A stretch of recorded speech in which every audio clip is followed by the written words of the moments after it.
नमस्कार सभी को। एडुकेयर एकेडमी पे आप लोगों का बहुत बहुत स्वागत है।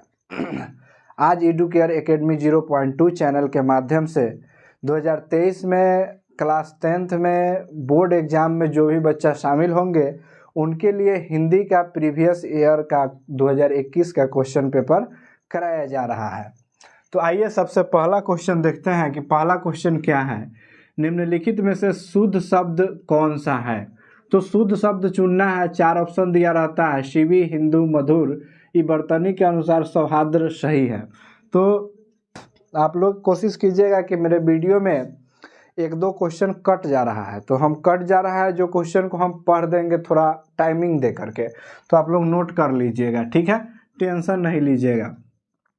विवाह शब्द क्या है? विवाह शब्द स्त्रीलिंग है कि पुल्लिंग है? तो विवाह शब्द पुल्लिंग है। मैं पढ़ रहा हूँ किस काल का उदाहरण है? वर्तमान काल का उदाहरण है। लंबोदर कौन सा समास है? लंबा है उदर जिसका बहुव्रीहि समास है। अकल का पत्थर होना मुहावरे का क्या अर्थ है? अकल का पत्थर होना यानी कि बुद्धि भ्रष्ट हो जाना, ठीक है, बुद्धि भ्रष्ट हो जाना। श्रीमान शब्द का स्त्रीलिंग क्या है? श्रीमती है। शुद्ध शब्द क्या है? यहाँ वर्तनी के अनुसार शुद्ध शब्द करना है। गुणी, पति और प्रमाणिक, यानी कि प्रमाणिक सही है। उगते हुए सूरज का देश जापान को बोलते हैं, तो डूबते हुए सूरज का देश किसको बोलेंगे? नॉर्वे को बोलेंगे। जिंदगी और जोक किस लेखक की रचना है? जिंदगी और जोक जो है ना, कहानी है। जिंदगी और जोक यह किस लेखक के है? अमरकांत का है। दुर्गंध शब्द संधि विच्छेद कीजिए, यानी दुह जोर गंध, दुह जोर गंध तो दुर्गंध। रुचि शब्द का विशेषण क्या है? रुचिकर है। यहीं तक वीडियो में दिख रहा होगा, टेंशन नहीं लीजिएगा, 2 क्वेश्चन छूट रहा है, 12 और 13। 12 को हम बोल दे रहे हैं। वास्तविक शब्द में प्रत्यय क्या है? ईक प्रत्यय है। लोहा शब्द क्या है? यानी कि पुल्लिंग है। धातु सभी शब्द पुल्लिंग होते हैं। यहाँ से देखिए, कलम शब्द में कौन सा संज्ञा है? कलम शब्द में जातिवाचक संज्ञा है। गुण शब्द का विलोम क्या होता है? गुण का अवगुण होता है, दोष होता है, तो यहाँ पे दोष दे दिया है। गुण का क्या हो जाएगा?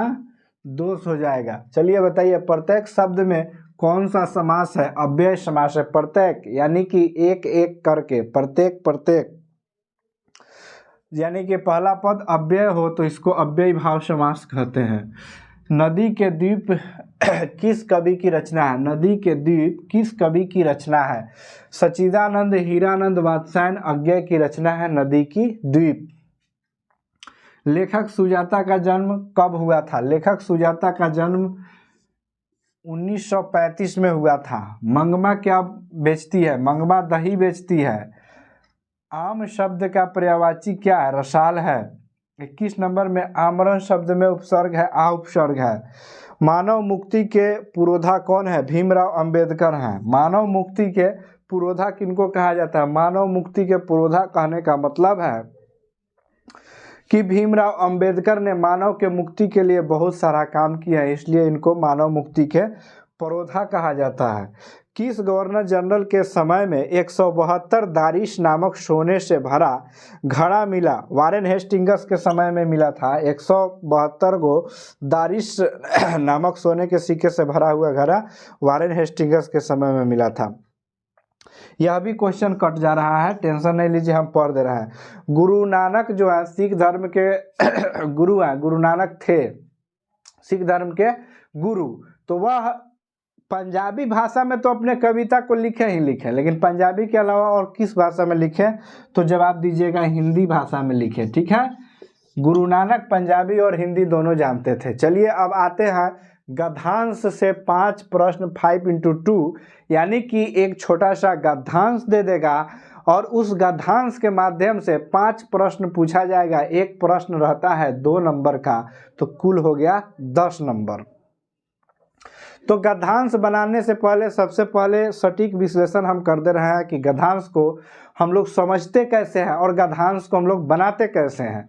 देखिए, सबसे पहले एक नज़र हम लोग सबसे पहला प्रश्न जो होता है उस प्रश्न पे ध्यान करते हैं कि पूछ क्या रहा है। शिव पूजन सहाय का जन्म कब और कहाँ हुआ था? इस प्रश्न को माइंड में याद रखेंगे कि शिवपूजन सहाय का जन्म कब और कहाँ हुआ था।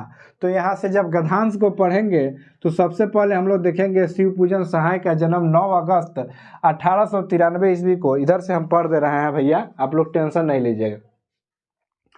शिवपूजन सहाय का जन्म 9 अगस्त 1893 ईस्वी को बिहार के शाहाबाद जिले में हुआ था। ये हिंदी के प्रसिद्ध उपन्यासकार और कहानीकार, संपादक और पत्रकार रहे हैं। तो पहला प्रश्न कह रहा है कि शिवपूजन सहाय का जन्म कब और कहाँ हुआ। तो शिवपूजन सहाय का जन्म पहले लाइन से मिल जाएगा 9 अगस्त 1893 ईस्वी को बिहार के शाहाबाद से हुआ। बस इतना खोज के लिख दीजिएगा, 2 नंबर आपका फिक्स हो जाएगा। दूसरा नंबर कह रहा है कि शिवपूजन सहाय हिंदी में क्या थे। शिवपूजन सहाय हिंदी में क्या थे, तो पढ़िए आगे कि शिवपूजन सहाय हिंदी के प्रसिद्ध उपन्यासकार, कहानीकार, संपादक और पत्रकार थे। तो इसमें से एक बात नहीं लिखना है, इन सभी बातों को लिखिएगा तब 2 नंबर मिलेगा। ध्यान रखिएगा, बच्चा शॉर्टकट में करता क्या है कि एक बात को लिख देगा, जैसे कि कहानीकार है, नहीं, प्रसिद्ध उपन्यासकार, कहानीकार, संपादक और पत्रकार सभी थे यह, ऐसे लिखना है। उपयुक्त लेखक के लेखनी की शुरुआत कब हुई। अब यहाँ से पढ़िए, इन्हें साहित्य और शिक्षा के क्षेत्र में 1960 ईस्वी में पद्म भूषण से सम्मानित किया गया।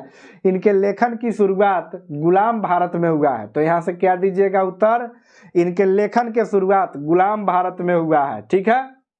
और चौथा नंबर प्रश्न है, शिवपूजन सहाय को कब पद्म भूषण से नवाजा गया। शिवपूजन सहाय को कब पद्म भूषण से नवाजा गया। तो पद्म भूषण से कब नवाजा गया, आइए यहाँ पे पढ़े हुए थे कि शिवपूजन सहाय को साहित्य और शिक्षा के क्षेत्र में 1960 ईस्वी में पद्म भूषण से सम्मानित किया। तो इसका जवाब हो जाएगा 1960।